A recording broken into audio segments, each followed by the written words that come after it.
علم لنا إلا ما علمتنا إنك أنت العليم الحكيم وتب علينا إنك أنت التواب الرحيم ولا حول ولا قوة إلا بالله العلي العظيم.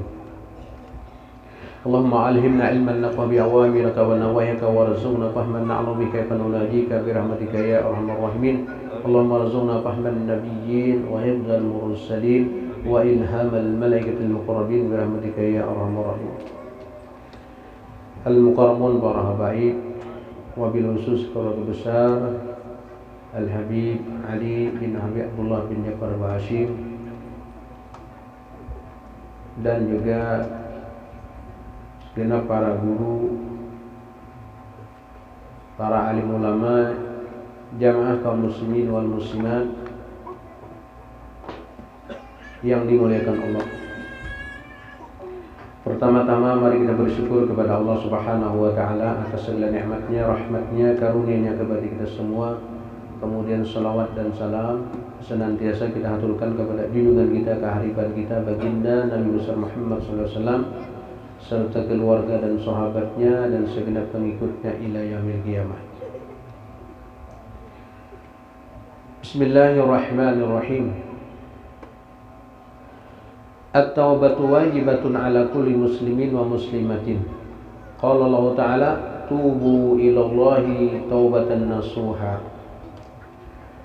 Bermula bertaubat adalah hukumnya wajib atas tiap-tiap muslim laki-laki maupun muslim perempuan. Jadi bertaubat itu hukumnya wajib. Wajib ain, wajib perorangan atas segala dosa dan kesalahan kita. Karena kita ini sudah pasti banyak punya kesalahan, sudah pasti kita banyak dosa. Lain halnya dengan para nabi, para rasul, mereka maksum, terpelihara daripada dosa, sedangkan kita tidak terpelihara daripada dosa. Nah, sehingga bertobat itu hukumnya wajib, baik muslim laki-laki maupun muslim perempuan. Sebagaimana Allah berfirman, tubu ilallahi taubatan nasuha, yaitu surah At-Tahrim ayat 8. Bertaubatlah kalian kepada Allah akan sebagai taubat yang benar-benar bertaubat, yakni taubatan nasuha. Taubat nasuha itu taubat yang betul, yang tidak mengulangi lagi. Setelah dia bertaubat, dia tidak mengulangi. Jadi syarat daripada taubat itu ada 3. Yang pertama, dia menyesali atas perbuatan dosa yang dia kerjakan. Nabi bersabda, at-taubatu an-nadamah. Jadi taubat itu penyesalan. Yang kedua, dia berhenti daripada mengerjakan dosa itu. Stop. Yang ketiga, dia bertekad, bercita-cita tidak akan mengulangi lagi dosa tersebut. Kemudian mohon ampun kepada Allah Subhanahu wa taala. Nah, itu syarat daripada taubat.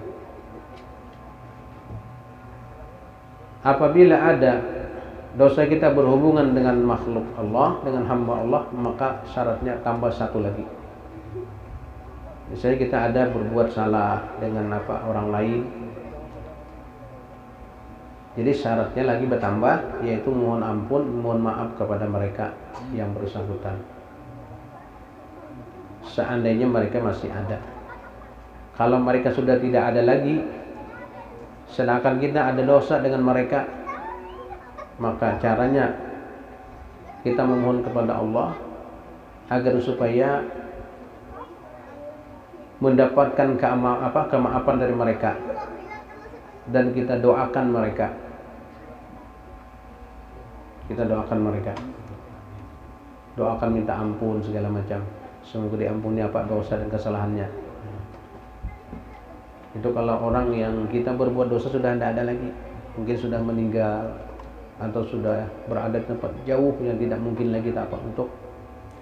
Kalau kita pernah menggibah mereka, maka kita memuji mereka. Jadi kebaikan mereka kita puji.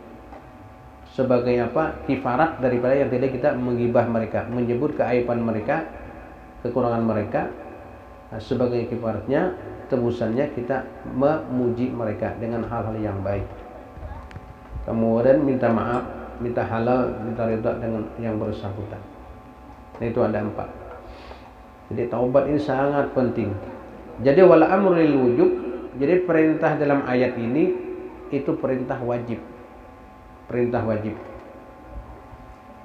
dari Allah Subhanahu wa taala.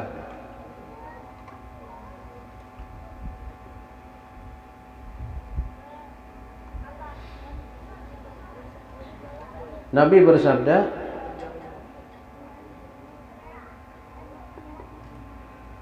"At-taibu minadz-dzunub kaman la dzunubalah." Orang yang sudah taubat daripada dosa itu seperti orang yang tidak ada dosanya lagi, artinya bersih. Asal tadi taubatnya taubatan nasuha. Lain taubat taubat sambal ya. Taubat sambal itu kan begitu kita makan lombok kepadasan, aduh katanya tobat, tidak mau lagi makan lombok nih, pedas, tobat saya. Besok ketemu makan lagi. Nah, itu namanya tobat sambal istilahnya, artinya mengulangi. Setelah dia katakan tobat, tapi dia mengulangi. Karena orang yang mengulangi dosa setelah dia tobat itu juga luar biasa. Nabi bersabda, "At-taibu minadz-dzunub wa huwa musirrun alaih kal mustahzi bi rabbih." Orang yang bertobat daripada dosa tapi dia terus mengerjakan dosa seperti orang mengolok-olok Allah Subhanahu wa taala. Seperti orang yang mengolok-olok Allah taala. Tobat tapi maksiat lagi. Maksiat terus dijalankan. Tapi dia katakan tobat tapi jalan terus maksiatnya. Ini sama halnya dengan mengolok Allah Subhanahu wa taala. Jadi orang yang taubat itu faulaika yubaddilullahu sayyi'atihim hasanat. Maka bermula mereka itu yang mana Allah gantikan kejahatan mereka menjadi kebaikan. Jadi yang tadinya orang taubat, orang yang bermaksiat kemudian dia bertobat. Nah, dosa kebaikannya, dosanya itu diampuni Allah Ta'ala dan Allah gantikan dengan kebaikan. Jadi pernah terjadi Ukiyana Umar bin Khattab radhiyallahu anhu marra waqtan min awqat fi sakil Madinah. Fastaqbala syabun wa huwa hamilu qarura tahta siyabihi. Faqala Umar, "Ayyuha as-sab mal ladzi tahmilu tahta siyabik?" Wa kana khamrun. Wa khajjala asy-syabu ay yaqula khamran. Wa qala fi sirri ilahi la takhjalni 'inda Umar wa la tafdahni wasturni 'indahu. Fala asyrabul khamru abada. Jadi diceritakan bahwasanya Sayyidina Umar bin Khattab radhiyallahu an pernah beliau berjalan di satu gang di kota Madinah, masuk gang.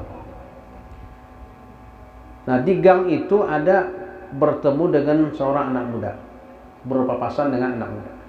Anak muda ini tidak bisa menghindar daripada Sayyidina Umar karena tidak ada jalan lain, hanya satu lorong begitu. Sedangkan anak muda ini sambil membawa botol minuman. Begitu di depan dia lihat Sayyidina Umar, Amirul Mukminin, dia merasa dia merasa malu kalau apa yang dibawa itu diketahui oleh Sayyidina Umar bin Khattab radhiyallahu anhu, yaitu khamar. Sehingga dia di dalam hatinya dia berkata, "Wahai Tuhanku, ya Allah," katanya, "janganlah engkau permalukan aku di hadapan Sayyidina Umar. Dan tutupi wasturna indahu, tutupilah keaibanku di sini. Fala asyrabul khamra abada." Maka aku tidak akan minum khamar selama-lamanya. Artinya jangan dipermalukan di hadapan Sayyidina Umar.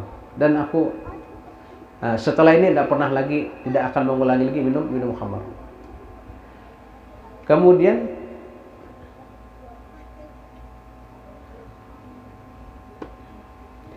summa qala